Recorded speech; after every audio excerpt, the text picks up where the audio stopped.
rek ñu ngi leen di nuyu di leen siyaar ñi seetaan Xidma TV di leen màggal bu baax di leen siyaaraat bu baax ci bis bu sell bi bis bu màgg bi di le 28 décembre di bis boo xam ne bisum ñaan la bisu fàttaliku la ngir fàttaliku jëmm ju tedd ji di Serigne Saliou nga xamante ni ku dugg ci biir jumaa ji tey sa yaram day daw ki ko xam ne ba mu demee ak léegi ñi ngi toll ci fukkeelu at bi ak ñett boo xoolee ñi fi nekk ñëpp boo xoolee bi muy dem ay perantal lan waaye tey ñoo fees jumaa ji di fàttaliku jëmm ji sell jooju di Serigne Saliou looloo waraloon ñu nit ñu dagg yitte yëpp yu ñu amoon ànd ak fondation ànd jëfal Serigne Saliou bi nga xamante ni yëngu-yëngoom lépp rek Serigne Saliou la ñu ñëwoon teew ci jumaa ji doon màggal bis bu sell bi nga xamante ni mooy le 28 décembre.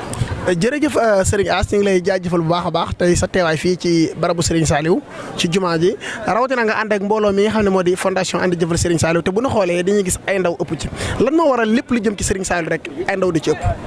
waaw xam nga li ñuy wax ne waxu wàlliw moom du jaas ndax sëriñ bi dafa waxoon ne jox leen ma ndaw ñi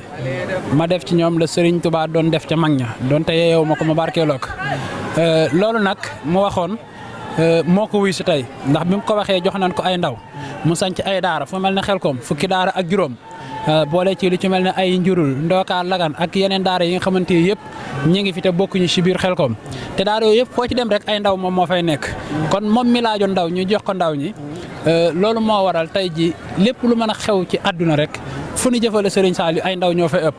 boo demee ci Xelkom ji boo xoolee doo fa gis sax presque ku romb 50 ans daanaka ñëpp ay jeunes la ñu doon